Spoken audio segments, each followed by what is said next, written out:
भाई जग्गू, राम राम। राम राम जी, राम राम। और क्या हाल चाल है? बढ़िया जी, बढ़िया तो है। दिल्ली शू कदाणु हो?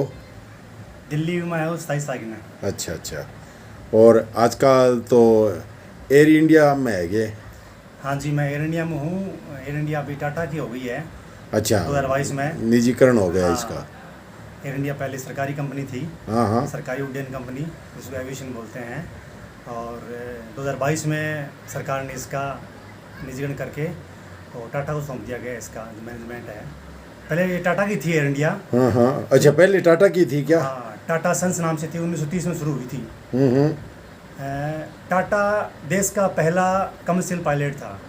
अच्छा। हिंदुस्तान का पहला कमर्शियल पायलट लाइसेंस प्राप्त था और टाटा थे, जे.आर.डी. टाटा, जिनको भारत रत्न मिला गया है। वो थे पहले, उन्होंने पहले हवाई जहाज़ चलाई थी शायद बॉम्बे टू कराची, एक मेल भेजी थी, मेल। अच्छा। हाँ, जो कमर्शियल मेल होती है वो मेल भेजी थी बाई फ्लाइट। उसके बाद टाटा सन्स की एयरलाइंस की स्थापना हो गई थी और 1946 में इसका नाम कर दिया गया एयर इंडिया। अच्छा। और 1953 में नेहरू जी जब देश के प्रधानमंत्री थे तो उन्होंने मांग लिया कि भाई ऐसी एयरलाइंस है वो हमें चाहिए, सरकारी एयरलाइंस होनी चाहिए देश के पास में। आज़ादी के बाद में, क्यों हमारे पास इतने थे नहीं, उड़ने के जहाज़ नहीं थे आने जाने के लिए, तो 1953 में इसका राष्ट्रीयकरण कर दिया गया था।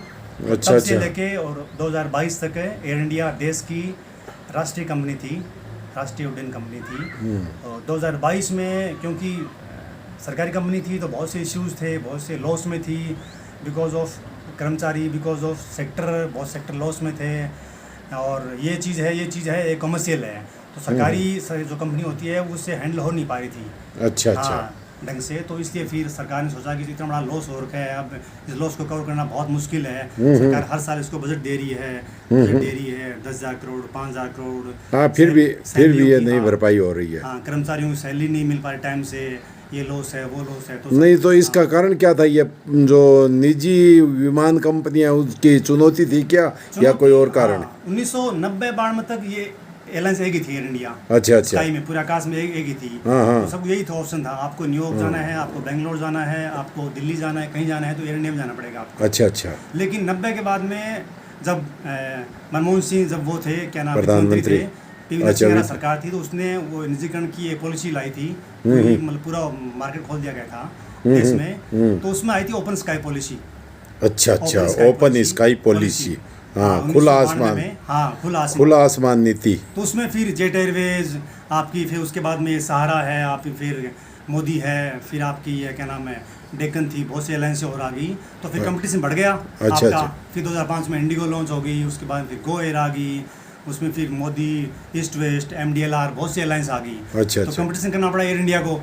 तो एयर इंडिया, और फिर सरकारी होने के कारण क्या है कि कुछ आपको जयपुर जाना ही पड़ेगा, कि वहाँ का MP है, वहाँ का CM चाहता है। अच्छा तो अच्छा। कुछ सेक्टर लॉस में थे।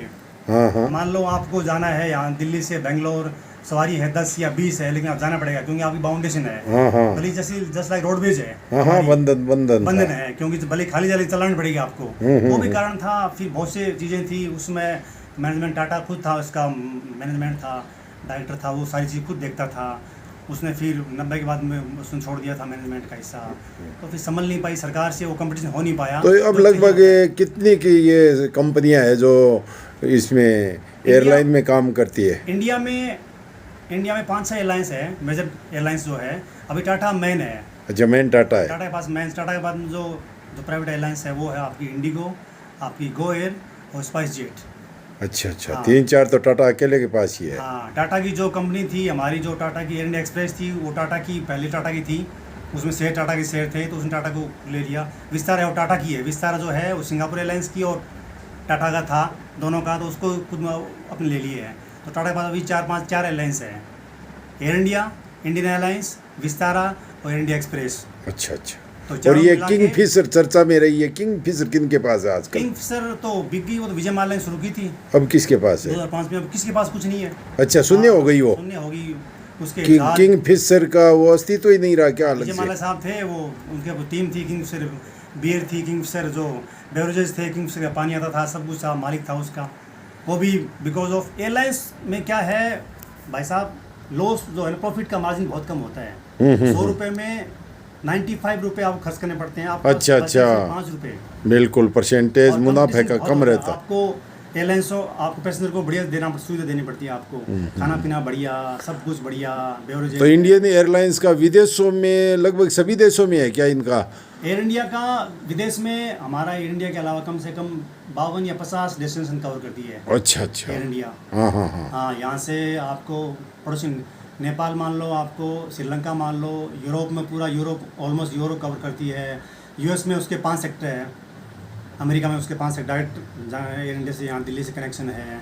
और इधर आपका सिंगापुर है, आप ऑस्ट्रेलिया है, मेलबोर्न, सिडनी 2 फ्लाइट है, दिल्ली फ्लाइट है। नहीं, आप पहले तो शुरू में आपने टूरिज्म का डिप्लोमा किया था। हाँ, और उसी क्षेत्र में आप काफ़ी टाइम रहे, बाद में ये निजीकरण होने के बाद इसमें आए या पहले ही आ गए थे? नहीं, मैं पहले आ गया था। आप पहले ही आ गए थे। कौन से सन में आ गए थे आप? मैं 10वीं ज्वाइन की थी मैंने एयर इंडिया। 2010 में? हाँ, 10 में। 10 अच्छा से मिलने अभी मैं फिलहाल एयर इंडिया में हूँ। तो आपका वैसे हेड 14 ऑफिस साल दिल्ली है क्या? हाँ, air India head office Delhi है अभी। अच्छा अच्छा। हाँ, पहले होता था, कई बार 2005 से पहले बॉम्बे होता है एयर इंडिया हेड ऑफिस, लेकिन 2007 के बाद में हेड ऑफिस दिल्ली है। तो भाई जग्गू, ये तो रहा एयर इंडिया से संबंधित जानकारी। चूँकि आपने इस क्षेत्र के लिए एक आप मिसाल हो, आपने इस लाइन में काम किया है, काफ़ी अनुभव है, तो वर्तमान समय में बेरोज़गारी की समस्या है, बच्चे पढ़ने लिखने के बाद में कौन सा क्षेत्र चयन करे, सरकारी वैकेंसियाँ जो बेरोज़गारी देखते हैं उसकी तुलना में बहुत कम निकल रही है, पेपर लीक के भी मामले बहुत आ रहे हैं, सांठ गांठ के मामले भी बहुत नज़र में आ रहे हैं, कोर्टों में चली जाती है भर्तियाँ।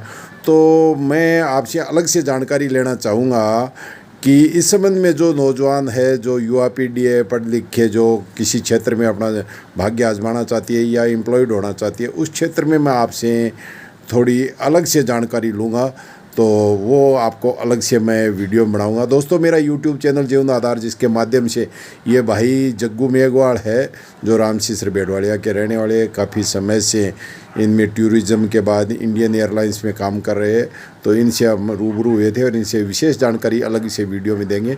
तो आपको ये चैनल अच्छा लग रहा है, चैनल को सब्सक्राइब करें, वीडियो को ज़्यादा से ज़्यादा शेयर करें, लाइक और कमेंट दें, तो दर्शकों को आप अलग से बताओगे। ठीक है? Thank you.